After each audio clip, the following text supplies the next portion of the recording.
Access na padwumadie so wo Adom 106.3 Anapay yabu afueta yengachi ebinie mbo wondin boso na efe no yakuya nim kakra bia me wo ho nkrato nyina banane edi kan de mebo modin de wo ho nkrato na atwamu na kabi nti yakuya nim kakra ne de no so abetoa so na eye adomonline.com adomonline.com de bia me ka say sa wo pensam a eye no kore o pensam a obekenkan na wo de ahunu de ekoso wa aman o pensam asefa eni gye ho o pensam ya pom de bibia wo hwe wa brabo mu ya kenkan de okọ adomonline.com obetimi anya na wa kenkan ehunu wiase eni na fa na nyina na etwaguo eni ntino ko www.adomonline.com na eko kenkan ne ehia bia ese wu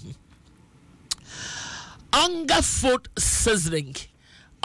seasoning so eye hwenhwande a yedigu aduane mu emaduane ye de emane ye hwam emane ye akonno kyese emaduane no wankasa wo gina ho atimi hu se yo aduane eniye eno ntino obomoden ase obepe onga yi bi na ode egugu eye unuane mu na onga yi ye wo mu ahodo bebre ye wo onga classic, onga chicken, onga stew, onga 3 mix, onga shrimp, and onga 3 mix.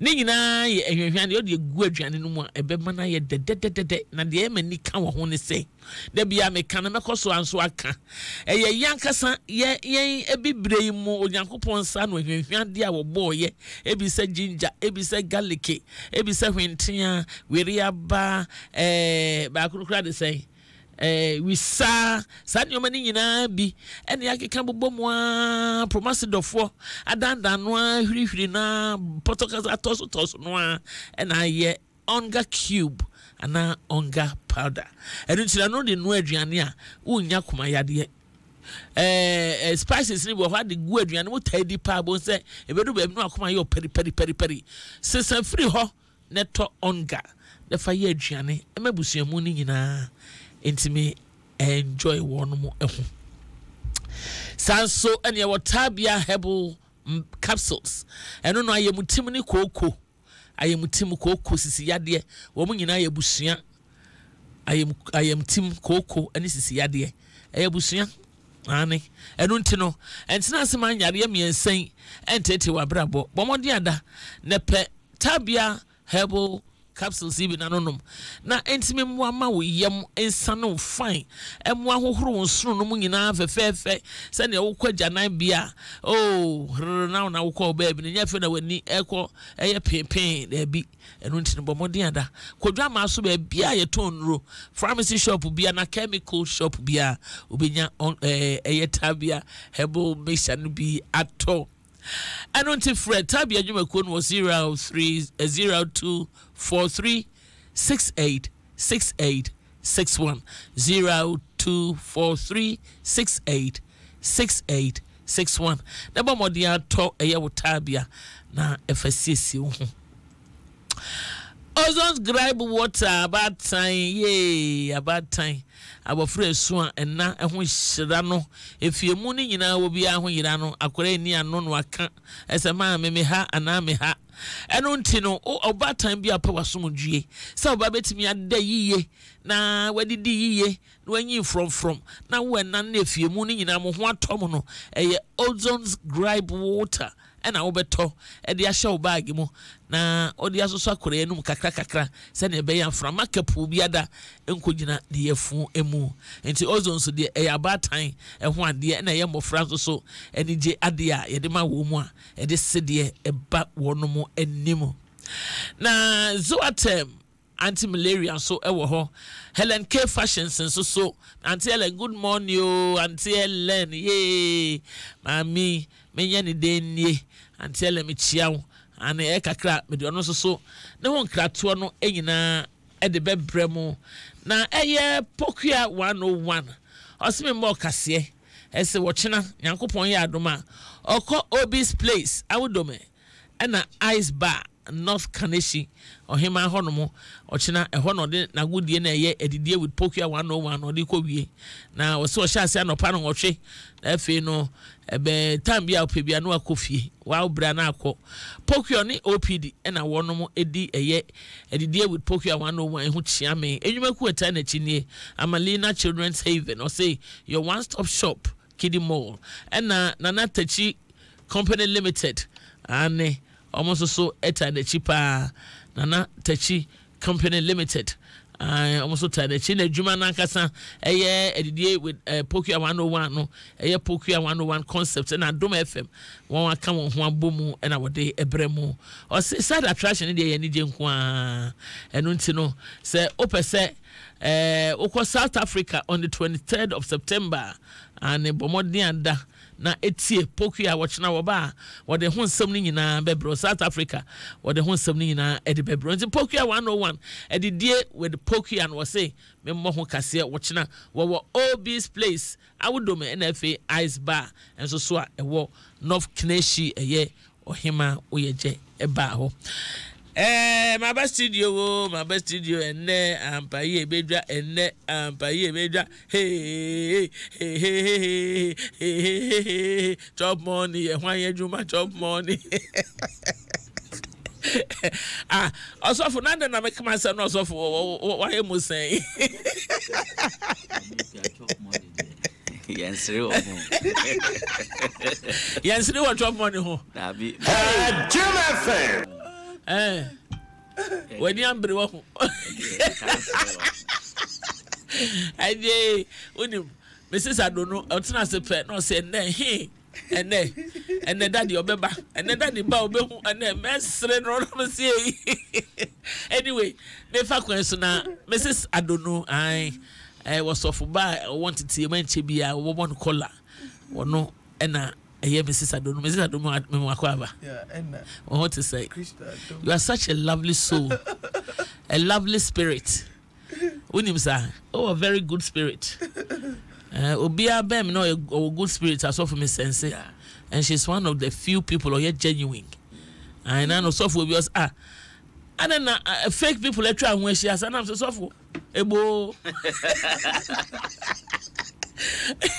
I say fake people that try when she do already me when in the home na pam wo mu fi ho and I'm say mate papa but when the nyame bia man in me who say mami we genuine amen tino nyame shira what amen sofo mami kwa Reverend Ernest Alao Caesar ene ebe bro so rough oh yeah there nyame adu mami kwa Jim FM.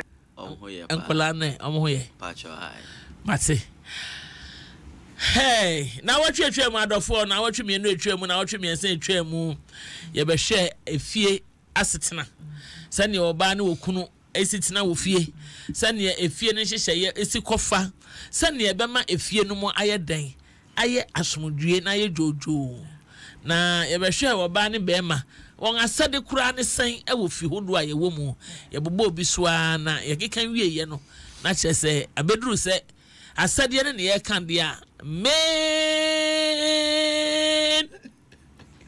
flag bearer I will feel it's me for how ba ku ye say chop money e di sika na chop money na dem person bisa sofo Reverend Ernest Alao Caesar say eno so free hey sofo hwe me pa o sofo ai mami okay afem na o de kasa efa chop money ho na me won there be o course am nyaye sofo course am nyaye yen treat last week na me can say dey na ye be treat chop money no je so mo bo ma ba so bo na mema ni bi so ani abre je say papa bi ofre me was mama sase mo de kofa ma radio so kura na nim de me wo me fie as papa bo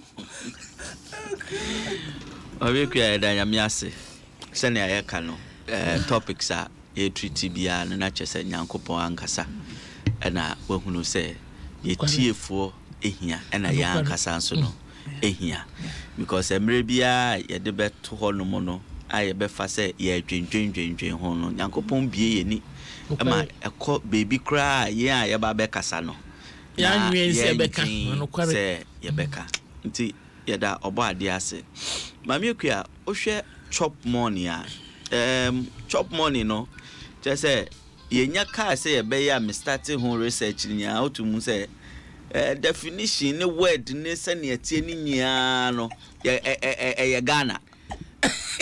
Some of the dictionaries ne bɛka sɛ ɛyɛ Ghana way of saying housekeeping money. Iti yenye de ne yɛmpɛ ne sɛ housekeeping ne ho no yɛpɛ ne chop. Ɛna hu chop no so ɛwɔ hɔ no na tum sɛ aduane sika. Chop edidie. Na maame ohwɛ wiase mu nya ade ɛden ɛma manfo pa ɛyɛ didie.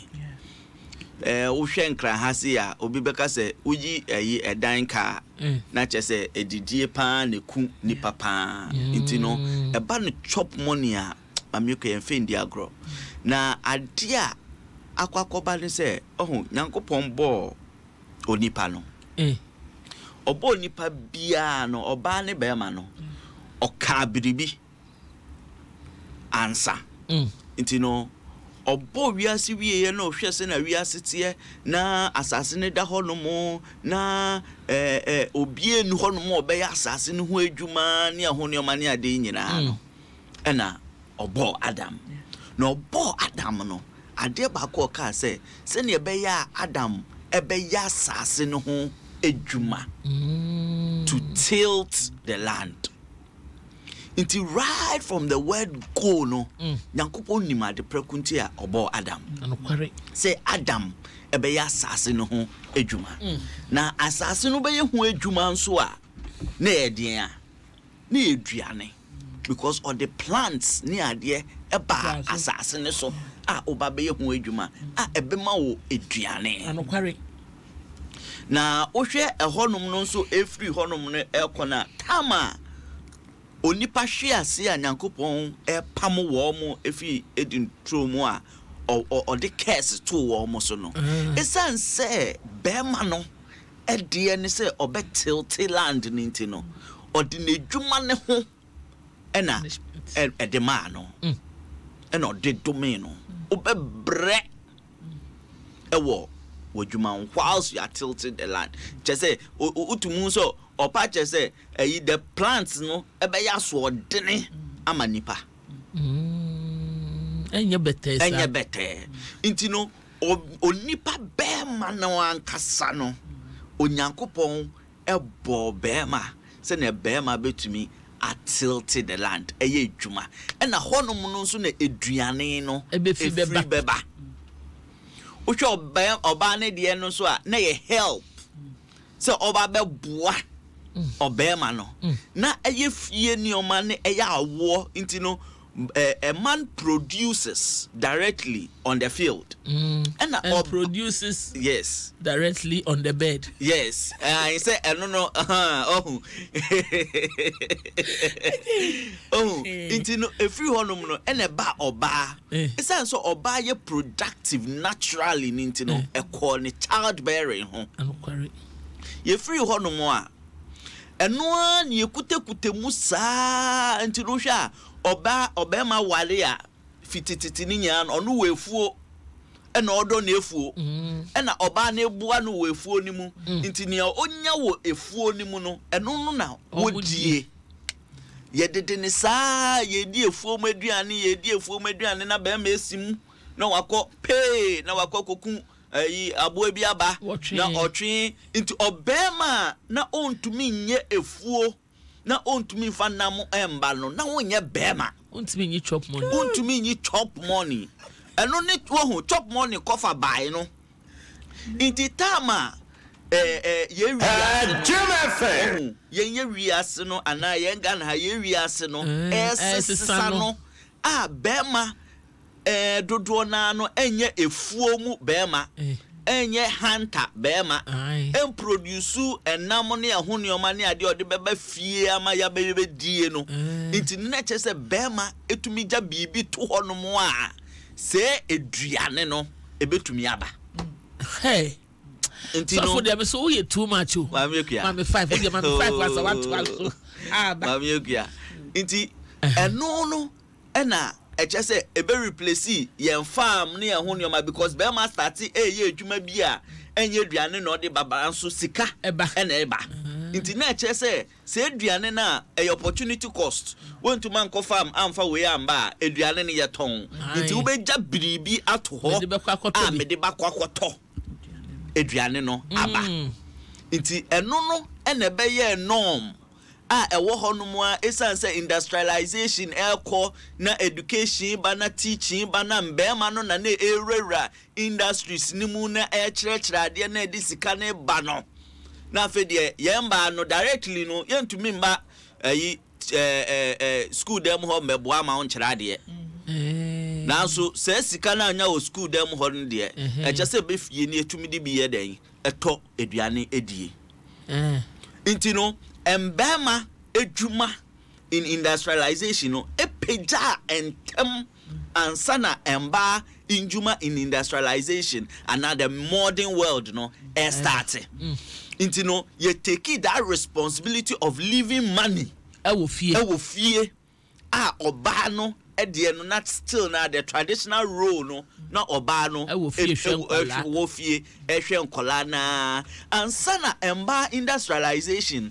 ana trade ana training eba be start still no na trader na eba ma emba nya no na still eye fie de okosua treye okosua drepam okosua oton ayi entos oton we nya ni nya ye nneoma na emba atumi ye ewo fie it is still no wo de na kwa bonten eba no a ye hunu no wo na eche se uyi den chop money ansana oba ye religion mu so a se me fa free bible mu oba 1 Timothy 5:8 na o se obema biara on to me and provide for ne ebusua en kan ni fie the secular one no na chese onipa no krampo no hwa anka obi a o mehu gidie no krampo no ne ho ewo mfaso ekene no ayeti ase ewuo intino providing for the family no eye nyankopon bema de no eye nyankopon a no de ma bema ansana sisia yeba no ohu me pese yeti ase because ebi wo hono mu a wan ti ase yi a ende ne ekọ no ohunu ne yi anokware nti se nneoma we nyia ekoso no na afedie oba ne de na wo fie no a eche so onu no be ma ne kwa kopeska na ba oba no eche so onu tena fie no sisia no onu so ne fie adaje na onya no eso ate ama ono so ede kwakwa pe ade na bema epe na yesika no nti no wo waja wadaje na nkeche se wo fie no atoro hono mo e baba be pe sika na bema so ye den ope no nti se bema ne ko no ko pe sika na eche so be jabi na beda ne chop money a oba ne so kwa eche so be jabibi no ne de oba ne de ne afre ne se oba ne de no so ohun first no na oba ne be ma ne ko efuom oba ne ko boa no no modo no nya de aduane na ye den abafie no ma baba bedi ensusure bi enim nti se ende me ko na unso wakọ ababa be ka me ho a ete se first na ye nya na ye do no a ye die no wohu nti unso difference no enim nti unso de no eba o de be support me de no na ye nya ye de ato table ni so na ye den na ye die na so no esanse be ma start eye sa de no ansa na oba nti no oba ne de na aya na ye twema mentwe kakra me ba o wasam na de papa oba ne de na twema mentwe wo yes mo anu nsi na me mamekua eye sa na oba ne de na ye den aye twema mentwe kakra because at that time no ohunu say you are still working and yenya nim say chesa wo na provide inti no me de ne de a support mechanism inti na yesa ho a kire wo no na me so mapone kakra aba meanwhile so no efie no onti fie asoba inti enuoma bebre ananka esumu so first wo behwe na akolashe oba echi na otwitwi nkukom na owo fufo de ne nsaba ko wo fufo na oyese enuoma wo eninya no society ama se enuoma no ene industrialization ama se enuoma no ayeden aba form inti oba embed ne ho ofie bebre saa because bema no so be den ebesom baako mienu iti bema osomu baako mienu no oba won so eche so ye den osomu baako aha na che say ye ko ni edu atiefo so for Ernest Reverend Ernest Alawaziza answer na meko Mrs. Ado the power no the power there answer na meko Mrs. Ado no person bisa ko san baako tie answer na yakop. And in this case, and I will say, it was as my year to dream one way. Sir, Unu Kuro, no catch us so many Yajuma, Trefie, Nashan Colano, Trefie, me provide Trefie, the young year beyond the man name of Rano. We are by the end as a way. Mamukia, oh, insist, yes, one and Wakaku.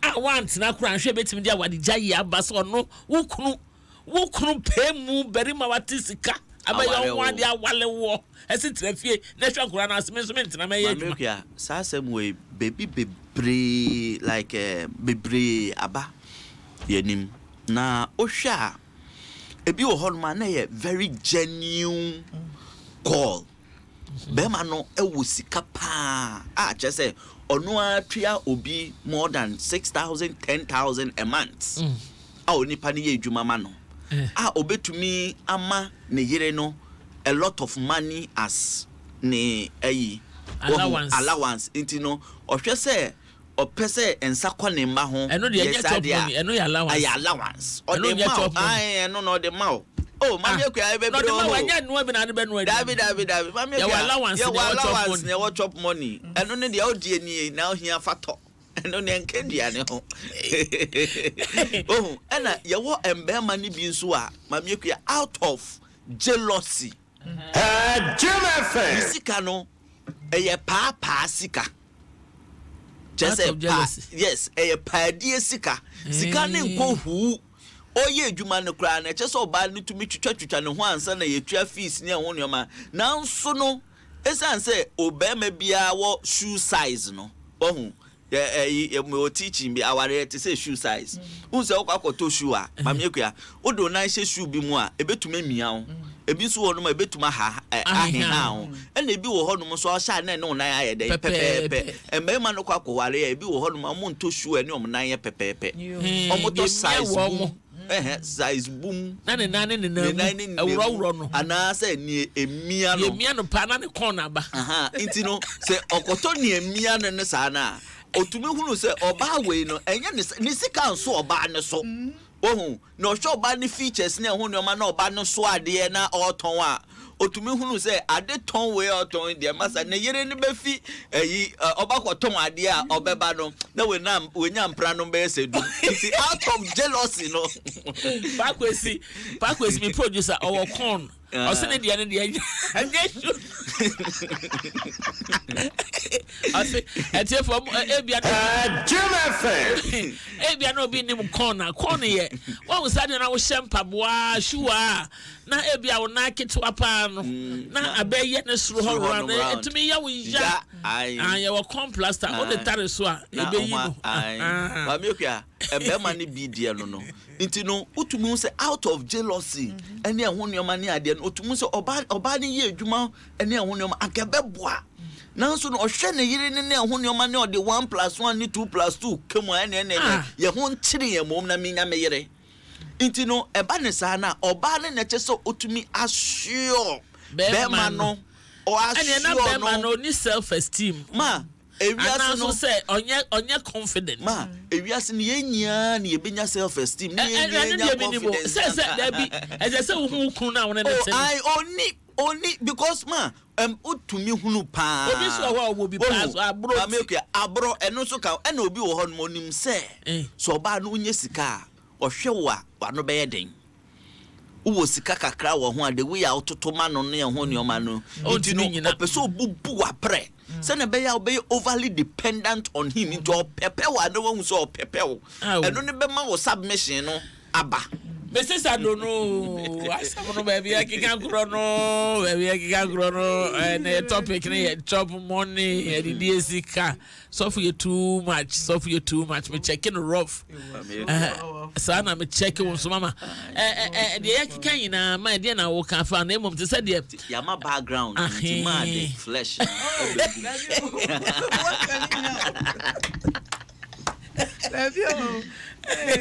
Dia omu pa no waka yo.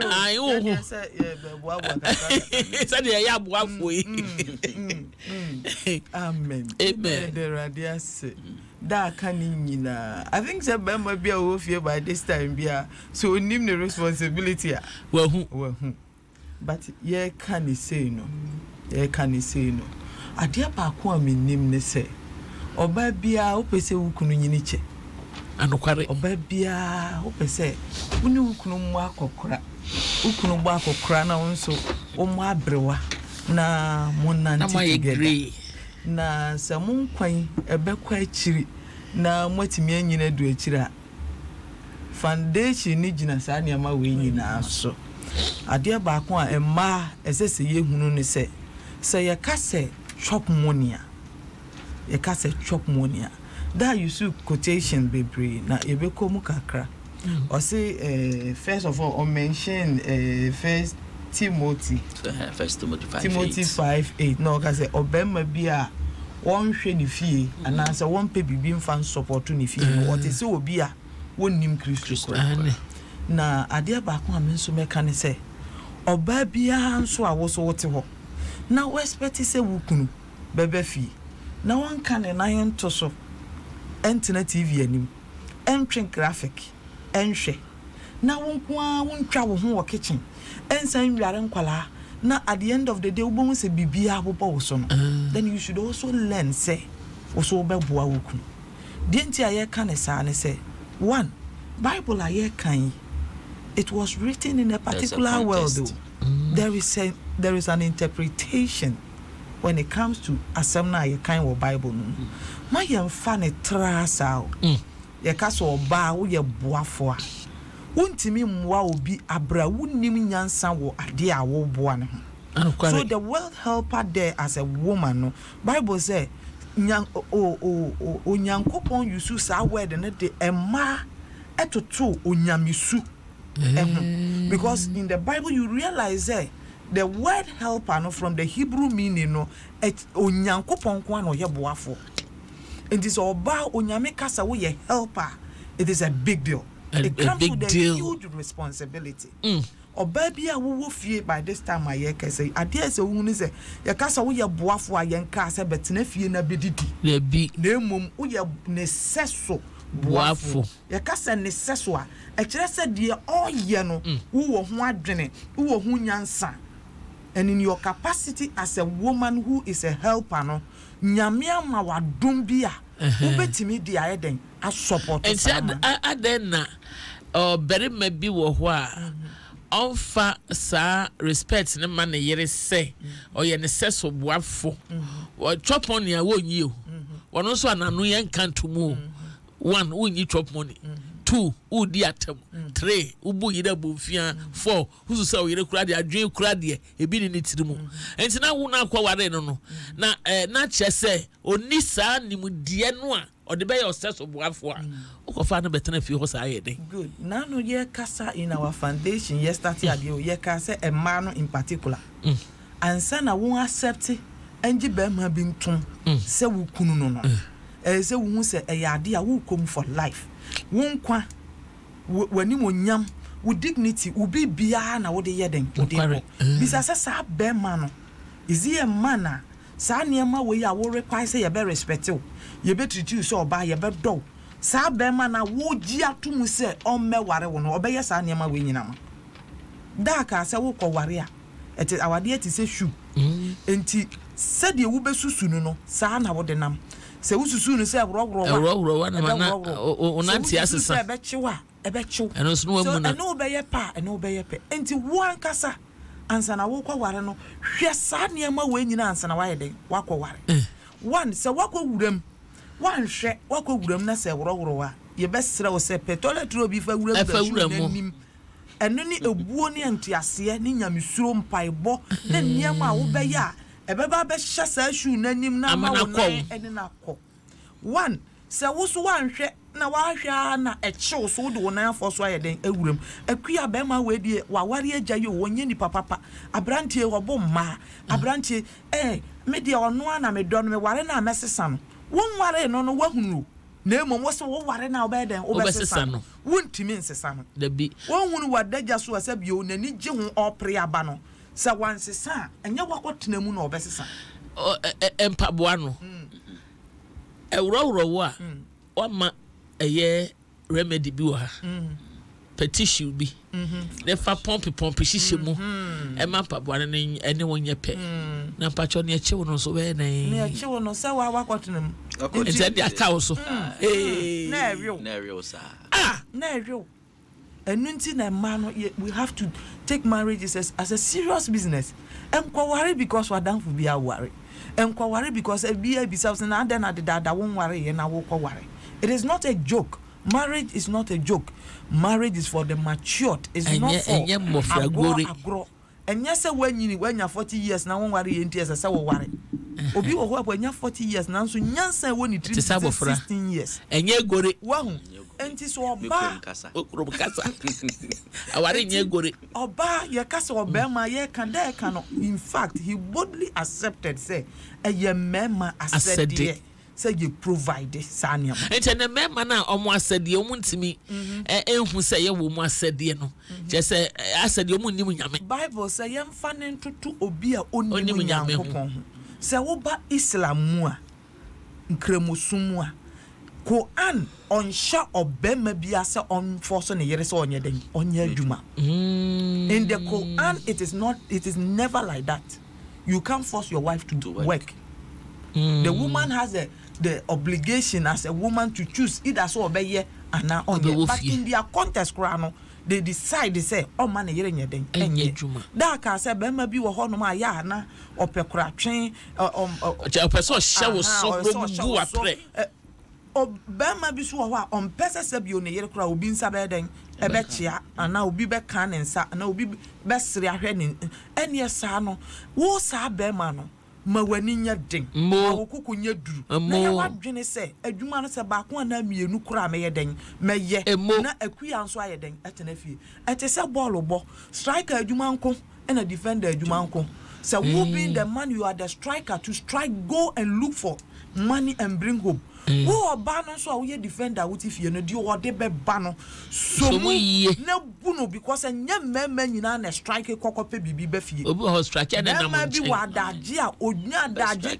mema bi wadaje pa obedware pa gina ba furu ma dware no dware wi a wa betena dressing mirror mu atinku asra ne to no to na ne ho aye se nomi obema not na ne ho na ma ye say nomi osra to yes obesra baby a ne ho hwam no wona magai sa enso ska ntop rete so what ho ono a ho a no hwe se wa ye bi wa hu enti asase wo hwe nipa na wo ye den ukoware no na sa wo hwe na sa wo gitum se we die obeboa ana asasa nipa we die eye se me ware na afa wo oba no be a good defender.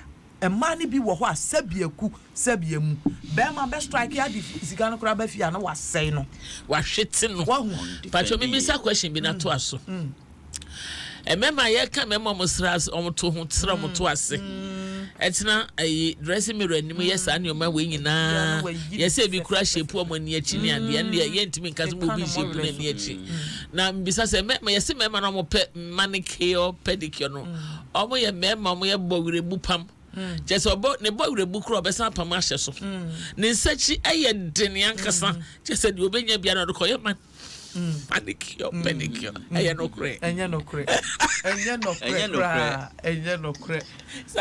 kre obi wo ho asabi na daje e mani nya daje nye enkoye obi wo ho so a oye kra na no odi breli sabi o atwitwa ne ho e mema ni bi nsu mu edu wahun mema ni mu edu enti wo bon se mema mu edu no kra mo nta mpeshu a ye lazy because ontimi nkoto na wo ware sa be man na so ye manicure wo oba no so there is a question mark on you adenti na wukunu ontimi mo ni mu ase na wo oba no wunya daage sa ba ma ni na furi nyina na opia bonten ko pesika ba na se wuntimi fa wukunu 9 to so mubu ni morere na da bia wo so no ne na manicure na wo oba no so there is a question mark on you. Oh, Mrs. Adonu. Say, Mami, okay, hold on, Kaya. Mrs. Adonu. Body breaks here. Body breaks were hard. Mrs. Adonu, yes, sir.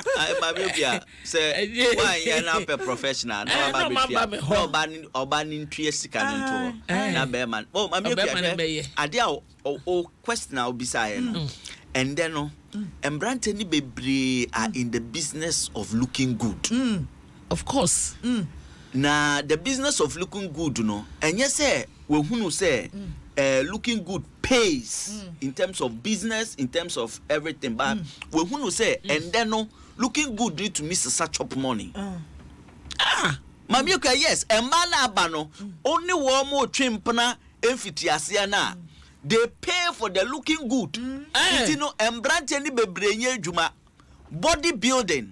And Jimmy. Body. The women are paying for looking good. Now, only no trim plan the money near whom your man now just say, oh, to me, a dress now to me, six pack, near whom your money. Yes, now, no, or what they were. Do you expect him to pay? Or you will continue paying. Into mema yen signal wrongly. What your baba betray mu dear, but idea. And then and then working hours ko James na kwhwe. Embrant here just so muko pay juma no mo they are in the business. And yes sir. And then people have generated business out of this bodybuilding. Everyone man know YouTube page be no try man for how to do bodybuilding and discuss kakra ba enye no bia o just say or bodybuilding or bodybuilding 5 one more corner na watia tum na wosikulom oh nti no eba no say chop money no ho ade a wo de be hye bema efiti ase no e just so to me hunu say wo de be ko ewie ya na na mama ekua bema wo ofie no be aggressive to provide mama ekua ade a ye kano e very very important. Top money, be very aggressive to provide because you see nyoma nyankopon de share bema nsa no. Oh, it doesn't come on a silver platter. No. You have to work hard. Yes, look, leadership say, oh, ye tea, oh, fear, oh, can, or ban betna say, oh, yes, yeah, or ban be say, near one your man, or best submit it, near one your money at the end. It comes with something. Into no, and you're normal. Sa say, or Bauka say, hey. Say now at last, okay, say, Yanko, now I call, the end that now I that. No. It comes with something. And Nyankopon divinely or the amawo bema. Sometimes wo baby aba kofifa and you training and then no training near one your man and the ma opportunities near the no may bring you back kakra. Now so if you are the man with that instinct obana okosia no na onu sika no ye du kakra echen wo no, if you are that man, God can use say obano the resources in kakra no di piama no to turn to become that man now. Even when the woman can provide everything, you still have to be that man. Ubetuma ye bribiama say leadership no onyamiti no about so. And sometimes it is not only about to say chop money in there and be ma misremo. Thank you. Misremo pa ne kakrawa oba wo 20 billion. Now Obama no one for 1 cedi na amfremu a oba ne seda ehu muduo. Mesremeka oba no wo sika chen wo de wo de kakran memfa ne se oyire wo sika ne nti 2 cedi na de man ode koye de na menka asem bi nchiro me fa ntwam ada na ye mbrasisi a emre bi woman bi ba ha upon program bi a was Sampa or UK no buy maame no your defo cheso tum say oye man no a ebi ono ye nadwen say aware ho ye den man no e na wanya bi enti no okita na wade no te say ekosia and for osibeye almost 11 years ni ne papa na tena ono no oba na ye bibia na fem say edu ba bia nanka onyaya nka ne kunu no ede ne wansi dimpo sane wo kan wo kan ya na makai ebe fra ne sika dodo no wo no mu osi mama enya hwe na mehia wo wo de mekunu ponko abonte no mra no nka se o ka mebo ni den perfume nie jima to perfume bro oh mato ebia asomade wo ya bro osi nyo marketing kete sa no na ye ne fe the woman is well to do. She is actually dusted or wosika. But papa no ntimi nya sa no man kete no emfa no. Enti I said ma me no was scanner there or hwefie but na ni nye ma me na ni nye because it's a problem e born ni kunu ntam. Sika no be ma ne de no embassy ni sika ni pi. Exactly. That is how it is. On to me nka so on to me top perfume man on to me top perfume obetimi ato but of percent ka papa no enye bibi kakra bi mo no so mama pia oba sani oba tie no eduru emre bi a aye ope control kakra opese obi directing kakra opese obi ekire ne bibi kakra enano ababa wa bi o se hwe me obema aye moamoa me pewo also pebe ma obe check no because ono na ni ede ne so pebe ma moamoa that is a woman oh ena mama ekua ye ka no nso no oba bi wo honom a be ma to aduane gufie bibi biara amo enchine tomatoes emu kotokuo ni ade na se mbe ma enya ayi emu kotokuo obi frɛ emu kotokuo ntobie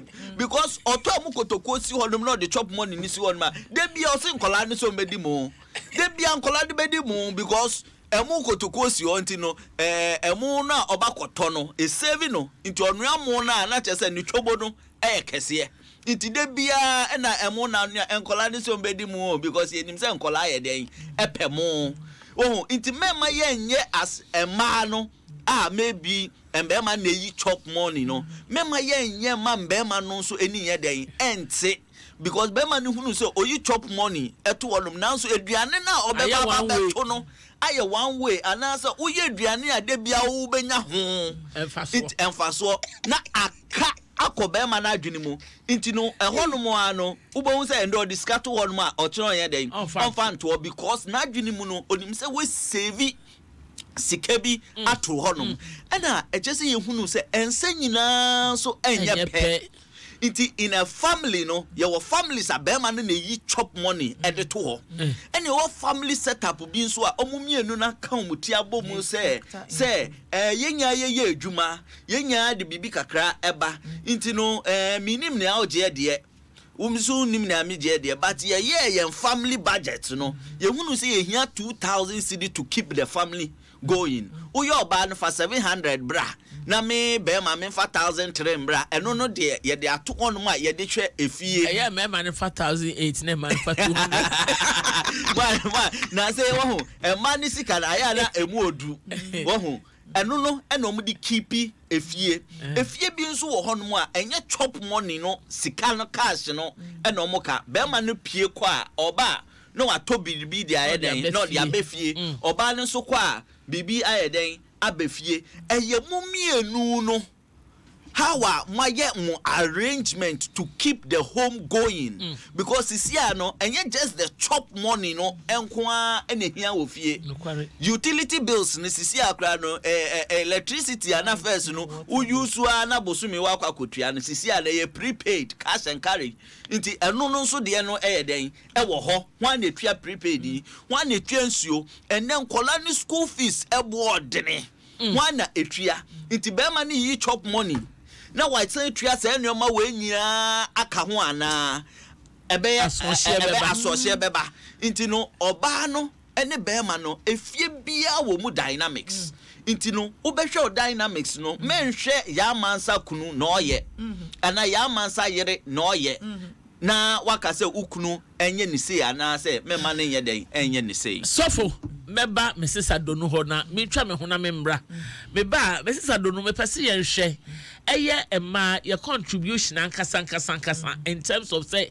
ye kan edidisika ho a pattern be na wosusu say ema no ye betimi a play role ben and ye betimi a play say ye de no be ye sika chop money and na ye de no be ye efiade your chop money and na and say ema no so ye bem ye timi ma a chop money asem we say no di ma obi asomojo no baby wo ha if you wo any chop money cash now to what they are di and we chop money no so aduane abedi no ye pe wo sika no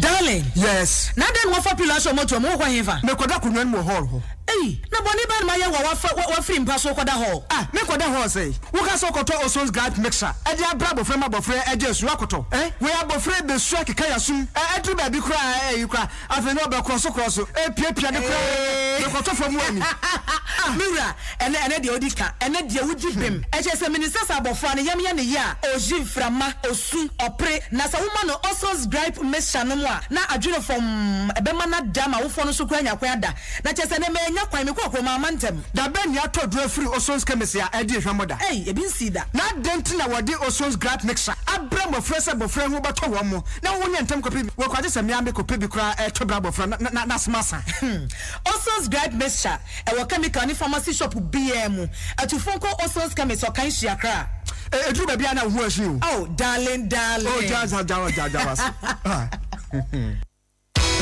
Chefo, winche putupu kai wo yima ye. Ye sentwe ni owo bia asem yesi no kase. Osi sakra yi bi koso enya gokra. Yo, chefo, eye biane mo sakra ya na ekoso. Na de na mafo kafa ho. Makoto bars, restaurants, if you won kra hudum, and e kra sigina. Ni amafo kani. Anokwa, enkrofo ni anje biane mo sakra ya abai ho pa. Na edie ne de sakra yi bai. Onga keeps in tra. Sesi amebiane bia say ya jollof. Wache, fried rice, control refroye, ayoyo kwai, aprapransa na kuko froye mpo, amana ya kono a, ni omo kan say, sesi yanko efie bi emu a, ni amafo ho pulu wo de ye aduane ani, onga shrimp cubes. Na waso bi ahwe. Hello, who ho? onga ye ma me boafo Onga.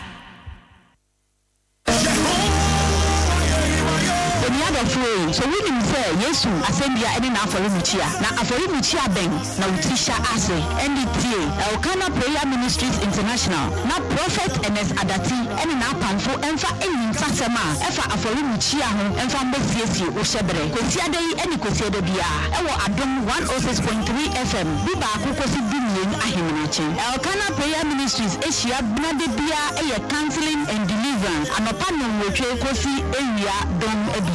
Yao de Bia, a miracle and breakthrough service, and a panel Kosi area, Donko. Fida and the Jefebia, a Holy Ghost night, a Munin Kosi Munson and the Joe. Na Kosia Day, a supernatural service, and a panel with Kosi area, Binian. For Elkana Prayer Ministries, 0244 567453 and now 0244 257494.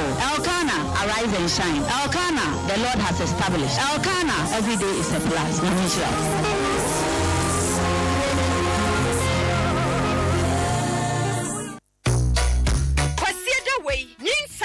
War. Yediani Chekokroma a young quada. Dear your friend said childhood cancer. Na dear crown a deba. Na bede woman sabo frey everyone so. Shiame a fiamon quatamaklu. Abra minima bin for at snasie a dinkomo. Shannon so Sabrano a 8 p.m. Pepe. Aline Mother Care. DBS roofing sheets. CB men, CB women capsules. Won't any abwa for.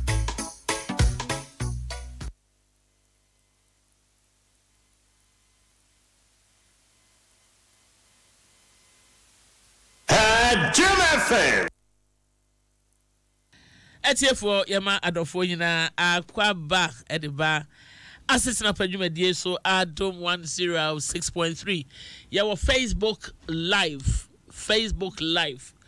Adom FM 98 me asempa bemu asempa uremu asempa mempade aye asempa tan ba bi atiu Adom 106.3 FM okohono mu a obetimi ene yen akenkan ni nyina de abomu na fe no so adwen kire odi aba ye nuam ne bi de adwen kire kakra ba omododo na eboy aba so ese program we die asetena padwumade ni die ye nuam ba ko se hwe ono de se wanti a chesina se de wayira bibi UK fo edam asepa se mugusuada moni yen eye asetena pa adwumade Italy force na Germany force so bi de wo messages aba na yakuanim kakra mebo modern makenkan eno so bi ede amamo na eye zoatem anti-malaria ane osime drug osime kanchiro say bomodin ada na pebi to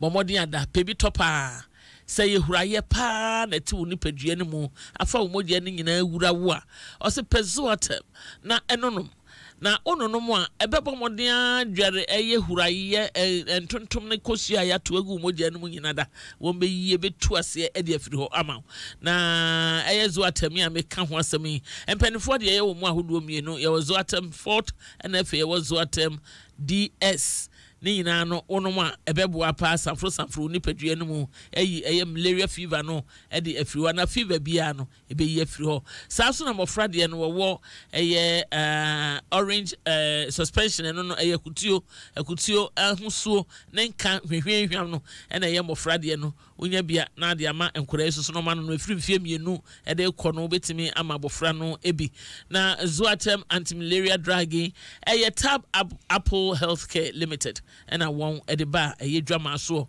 ane was still showing Chilakwan Watermark Community Fit 25 Tama Community 25 Wawa Health Plaza a dynamo pay ane a hona behunu a Tab Apple Healthcare Limited now was say for one more I was 020 431 0031 020 431 0031 and 055 000 5363 055 000 5363 na entimin tu eye malaria yade no ase emfa free ho emma Helen K Fashions Auntie Helen ye good morning you the Auntie Helen danim pemu pa wodudwe no ho ane osimen kan kire ose hwie ene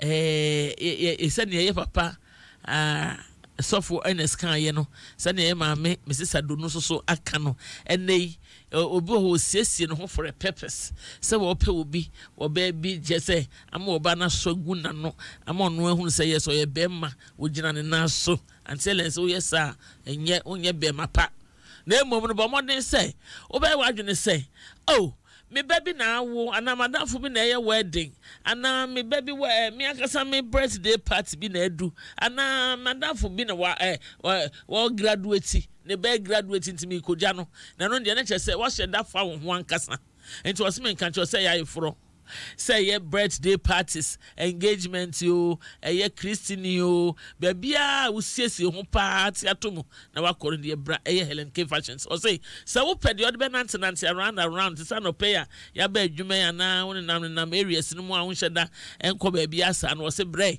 eno so o woni jeans assorted wo ho ene ne tops ne ade entade no so de bebre oba obenya bi na wato o so leather shoes ne bag na Joshua pa ene Helen K Fashions so okwa hu mpaboa designs until when you at you and I will say office and so there skirt suits, trouser suits, dress suits, was say upper skirts, any shirts and nyina o bi wo ho bre na ebo modern so twi anim kakra ti wani mutum say wonya facial makeup si na bi ti say Mary Kay, Mark, Fashion Fair, Iman, Bobby Brown kika bi ka ho ni nyina Ellen will be wo na wo say enkapo ayedi gu yen say chain anampo no ring no mo ne watch ahodo customized jewelry bebre wo ho na ayefro ho hyehyɛ so de enoma de siesie ayefro ho ni nyina bi wo ho tiara wo ho fascinators wo ho eche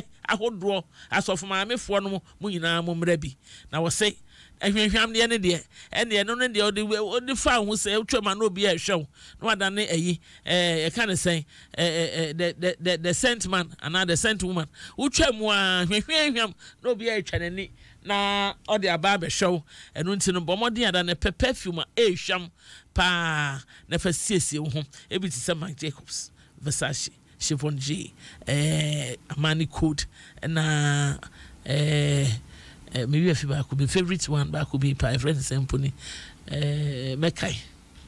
Mekai oya me dan ya Mekai and ono so the perfume dey me hwampa Morton Brown Mekai and eno nti bomodi na hwehwa ntiele na kira kwan ewo Tama Community 1 Oni Modesco Electricals and FA Cash Forest Bureau no and a one more ebo ho pe udru hwa pe ube hu antelen former Kingsway building no mu pe Waterma de onim bia mekan wa woni so frɛ antelen wo 0503 924 990 0503 924 990 and 0244 467 353 0244 467 353 wabachiro baby a womu wo na so so etimi aba ene no abeditra Helen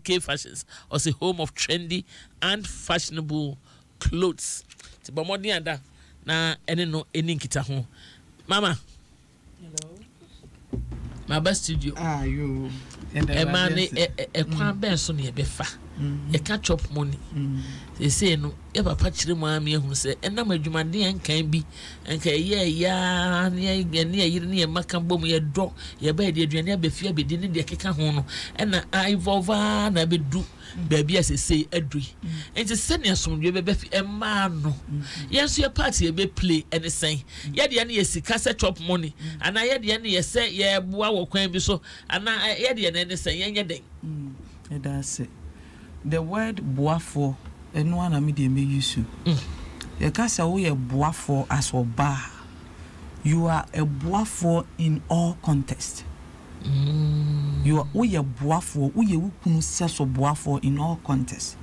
adia ba kwa ese wo hu ni say me ba nte no na ese wo kunu treat wo yiye ansa na watimi aye boafo no papa anaso se odu nyamra sam kura se still aye boafo papa so wo ro o de ne ye boafo wo ye boafo nto yo papa yo boni o boafo adia ba kwa ese wo hu ni say adia ba kwa ese wo hu ni say oba bia ni ho a wo ye boafo papa ukunu so ondo that we are boafo papa na wunim wuro as a woman there is no way say wukunu nyeden no nienti ameka ne sa ne say misunderstanding na ma ware anigye ma ware mu ejina sare roles mienu we so say be ma hu so ye leader na oba so hu se wo so ye boafo you are leading and I'm helping you to lead you are leading to provide chop money and I'm helping you to provide the chop money in the sense say miku de wodi bebe fie no wonim paase enso nanso wobegye no obuo kwan so na wode no kore ani nyamesuro ayeden asom one enya wadwen se sabio ukunu sika wode ma wono enso enti wobeye waware se sara biara ade ba ko eso oba bia wo hunu se aware papa wo hoi ne bo yeden na mom ebo na ne boy den ne se wo oba no wo contribution ebe boa ma ware na ya ware papa uhia obi na hu Barack Obama na one ne yire esere twetwetwe ne ani age na eye wo fe uhia former president Rawlings ne yire hu so they love themselves. Let me tell you something, it doesn't come on a silver platter. You need to work. If you get closer to them, you get to know say she has a special role or play in her husband's life.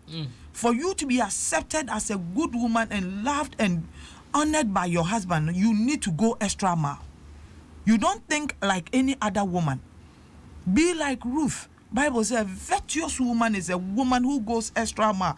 She doesn't think about herself only or what she will gain. Name Ruth yana say obejai abosombi echiridie na wa hwehwe onyame kan. And let's say thought that enye de wubedi eto da nya de wo be hye oba bi wo ho no ma ne mpaboa nko a ekọ 50 ne back nko a ekọ 100 obi wo do na be ntade ne bate say opaken tomato say bibi. I'm not saying say don't buy them, but then wo ye we nyina wo say sika to sa niam we nyina na so kwa me kwa adwuma ofirifie anopa 5 na wabafie anajo 9 de wode be ma umpo wo se ensome na wase no asema me phone lines na mama wase mo e de papa ada na wo yes sir ye ada na wo yes sir ma bo fio na kan no kedwo no kedwo e de asemo ye be phone lines no wo ye we nyina wie be pa cho ye na wa expect say wo be fia your husband should call you honey. Your husband should have the energy to perform as a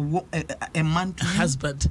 0302 216561 and 0302 216562 na wati me ede eye wonso so wodie no ede atudwa ane obetimi afreme. Hello, good morning. Pe madana mau. Hallelujah. Pe madana mau. Pe madana mau.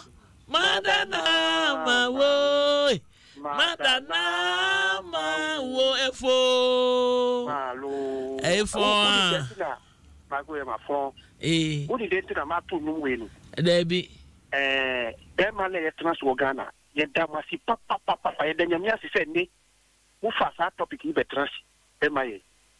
Na, ma, top money there. The net is I mean, who can say, I mean, ya papa. Na, me brother no trust in me about my minu dear. O Kasama ni pa na send Okano, who say, resource people no travel no yadi papa and he say Ghana fu ba niasi ebinu niasi so bibia say aduma na be ma no ye no kaka no nya no e no de be ma uba no expect say o ka say no be fa sika nyina be ma no asane ni niasi aso anso nkwai na be ye no enye wo be fa osibo okusie opolo be fa nam ni nyina tremu na be de o kaka ntie sre ye nuanum ba no emboado mo ka no mo boaye Mate. Oh, am I real? Hello, good morning. Morning, Mami Akuya. Papa. Pacho Midiani Evans. You are Penny Evans, Yanko, that's sick. Yo, Niame can say Yame Unshiramuna on Yamukasi. And then I'm more Kase and Mano, I will say Omuyajima. Mami Akuya, a Jume be what Kawiri Tnes you crack a year. Me baby ana me ye adwuma na ye kakra nti ye wo ye first born no mama ekwe fie bi wo ho a wo bekom no nkwala pon school ba asen sebi njankaba nkwala gugu bita chiri sa adwuma obayi ye madam fu bi ofre me baby ana yiri ye adwuma ye ma no 10 Ghana a day 10 ni ho transport ni ho oba na ekwa onu san yi 10 Ghana ma no na me ka chense adan na wo mo oba na internet fie mama ekwe emma mo brankasa hwe ni o mesie ni aduane ye ni ade nti ne de se dwuma no ye nko a de a na se oba no tena fie hwe nkwala eboa medam asipi yeso ye da asipi hello, good morning. Good morning, mami ekwa gangeso papa wo ye genge ma wate apom tse Nyankopon nadom pacho mi de kwamna samuel yo the kazafi makati here yo papa yanko anope master man say mo topic na mo teacher no prema na ade ba ko ne se wa ware oba ede na besi eno nkyere se oba no o ka na hifie se o nkwadwuma o nye adwuma enye e wo se o ma oba no so pa bibie na wo be ma no so o fa nifa oba na fa benkum na mo nyinu nyina ma betina enka se wo sikinti esan se ni wo sikinti oba no mo ye adwuma bia esa no emwa mate papa ni nu so no se afia akohoma bode no mo nyinu no mo boye na mbo wo be ma no una wo ye ti una nti enka se ọba na yintimi nso mi e wo se mo nyiru na mo fie se mo adwembo mba ko wo de odobo odom na obia etimi ye na famu die mate ye da se bebre papa. Hello, good morning. Good morning, America. Papa. Edama so papa, so na ka se edama so papa. Nyama se na se etutu fie na ntia se ba ware mu a aware ni timi eche. Na nko fa wa ija ma. This topic is very, very, very good. Now, then, I mean, I can. Who was said, Genya, and the many ravens in Adam. Who was said, Genya? How you didn't get much. Sajmano, Yano, a bien agreement, was training my degree. Oh, now, no interview, Nigeria, need be my then no boat to no interview. Also, no, was the car. It was Yashi. Badra okukono study okofi mo bank scan hon kono bani ade impia ma sa na on to nyama no so on ko amana adwuma da kaipa otuma na pa na ode be yetutu nti at least ma uko oyire no twandi bia said asamka obi ni wotna sem na se so no so timi abon homodin no antini ni sa no because on don't take fusion kwara na obi ni mochna sem ntanifoɔ se akɔhoma ne ɔkɔn ahoma mɛma mo ntiasi o ɔkɔn ahoma yɛde asɔ ɔkɔn ne yɛfɛ na akɔnhoma ɛsɔ ɔkɔn dɛdeɛ sɛ wo yɛ ho adwuma yɛda se pa sɔfo yɛ nuanu bi de wɔ messages aba mɛbɔ mmɔden asɛm adi bɛfa bi abi mɛkan bi afa mu na ansa na yɛasɔre wo nso wobɛtumi afrɛ. Hello, good morning. Yes, ma'am. Mama to say. Yankopon na dumo papa na so e. Ami adum so mo hoye. In fact, my program we mama na nyanda nko an. Mo educate am pa until next week mo san repeat. Because me so say be person mo fresh mo sanka. We be one some shop mo papa. Me say mo asem, masem ne say bi mo ka eyen say oba na ye adwuma, also oba na ye adwuma. Me bi si so na enoma aye, ba me hu say for mente hoda. It's a big store. So also Jenna Tinabi, 7 cents Sumitia, no one supporting me. We did my ampa a baba could buy, menu by Miansa, and a normal size say a coffee. Up till now, the store not oil. And for surface store no money, the baby or the far. That's to stay pressure at the money and easy. It's a message here if he and yet, oh, would we are no afraid, so for me. Ya ma me message do mo number betudwa why na wa frɛ wo no ma di nkomo. Hello, good morning. Good morning. Me nua ma ekura na mo wo hia mo he kan bi mamu yo papa but was ma for Canada your friend say papa na frifi then odenchem lock and your patron denchem yankwe asem na mo kana kan no but me with my experience you know pass me ya dem oba boa me ana ne ska bebe mu de out adentia on person oba de ne sika be fra wodie bo hu bia suahunu bia wanya wo hu yes okay that is how it's supposed to be like the woman no can no bow for you will kill yourself for the woman and I'm telling you later or no better says the way champagne. So I won't go. I agree with whatever they have said, but I'm talking from my experience. There would you be that? And so would any exception? Yate. Maybe that's how you will say. Mate. Yeah, that's a pa. You better find a very last call. If it's me, I can come messages. Hello, good morning. Good morning, man. Sister, Mwaya, dear, what? Ujina wona so se wetimi afre yenko yes man atemu die me pese next week mu san repeat because I do maybe na be man o ma doji wo me say we hu na djuma oye no opama de o street ni me so me adwade ni edu maybe no ade no on pese obe pambio o se obe yefu so emu anu enti ye pescade ye bibia ye nfi ye fio ye high especially den ha ye ko high den ya ye ko bobosia ye bobo or the chop money no e metre pay no or the tua na me so me fefie enti bedroom me bi na sa ye tua ka no wie na sa sika ba no sem na afi obeyi kakra ama me na ne buefu ofa no the father be foforo okoya adin so a emwa me ka onfa etiama me ble na so me oh na wo ye bibia san say what sorry ma service dey what sorry ba me ma sorry ba and wo bobra sa no and ya ma sorry ba wo hia kasa kire enti ya mema wa ina huni na kasa ba me ka bibia so onfa adipam no na kan opam asa mi ko tontuma no opam shirt na mi ko ton mi twika onya de ye ne bibia afi edu me do si mi pam ade no bi opam ade no me twa ne ka o si mi pam bi opam ade ma wa utua ne ka me twa ka because okunu business wa hu business we dia no ehye wa hu mi ko en come on discount mpo e ana ye on discount o da bi me twa ka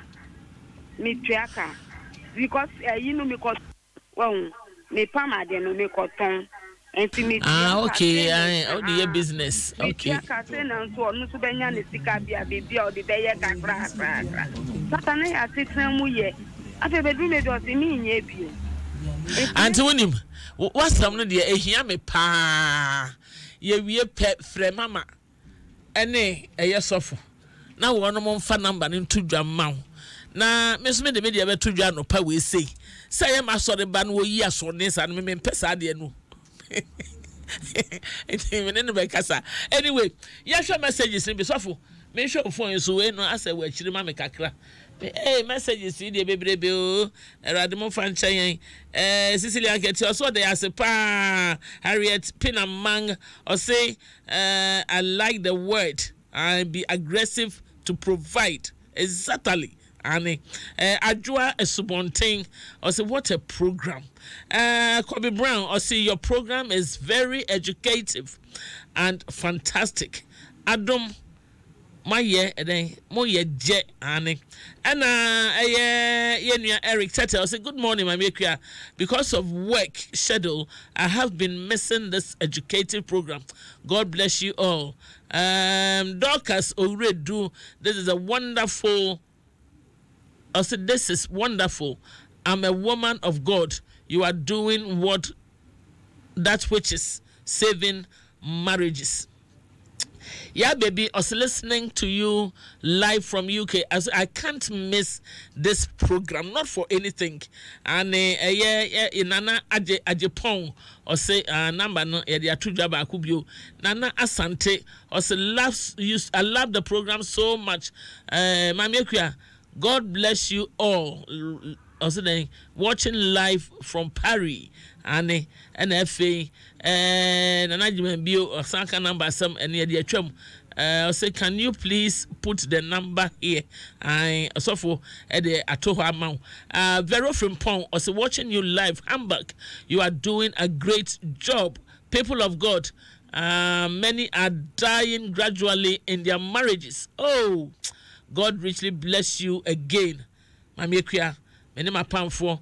Boateng Douglas. So say, Mamiya, God bless you. Jerry Adomako Sapon. I'm watching you live at Shyman and official town.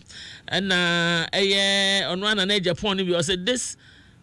Oh, Nana Japan, pray one number. Nana, a number ya to her. A person of friend, Nana, me share the message, no person of friend. Majo Lincoln or say, I love this program. Obapa Vic, God bless you all. Precious Mercy Ando. Also would say in live Italy and Enoch Pepra or say you have really educated us this morning. Yadam was say someone so smile them most my tea. Me number and I'm the two joy. My number is 0244 340 466. Very simple. 0244 0244 340-466 wobetimi afre na ne akire wadwen so bia no ode ba na me so ma forward ntimi me ye carrier ode ba penam de ama ma fa number ne tudwane en sorry 55 but your name is so 055 82 74 307 055 82 74 307 Mo Safo 0244 77 6272 Safo Bobio 0244 77 6272 Start. Safo start 0244 77 6272 Mo Nemom anopay Montreal Masofo ne maame Mrs. Nkodu fie na mo start afre wo mu why na fie no course ne ba bebre sa po afi no bon say uyi bia no untimi nyi bia no but nipa na relax na wo fie dia uyi bia no epeyi wanga obo machi dom pakwesi ai anan otaremachi pa onyame muda yayi sanso etangachi ewo honhom e na Jonas nso no try into mu Facebook live Jonas odi eto aso yeden Jonas Opoku ono en wotai odi en fa social media eno ntino ye don no so asemeka say there the one time exactly the smart the flash man I don't know double the action Papa Bills me checking rough waba one of him we je one more day ye nidra edwumadie no na ebremo nyame ya adom no de na watwe edi anim esa de kyen biewa ye be di ahia na emo me sorry so di na watwe etwa mu memne de etwa mu edofo e better machi e ma ye man ne 1 week ne munyina obi a masorefo me nanfofo adofo obi a oba ye bia no medam wase onyame onhyira mo edura yie no so amomeboa na bibia enye fefefe na emo pani pa me da na se ba ko ye COO Ken Ansa or representative pepe otime maame nchen pe na ohwa abru ani mo se maame o maame no ho ye fe na am se ya wa ya abru ade en so Ken eja ye so pesu ho yire ne mpani yomu ya hwe ne maame enu ti Ken Ansa yakopon onhyira wo se wanyimi amma na obaaye onyame onya wadom no omma wadwuma enkoso masori so nyame ya domejo next dasane ye be san hia e wo abrapo asetra bye bye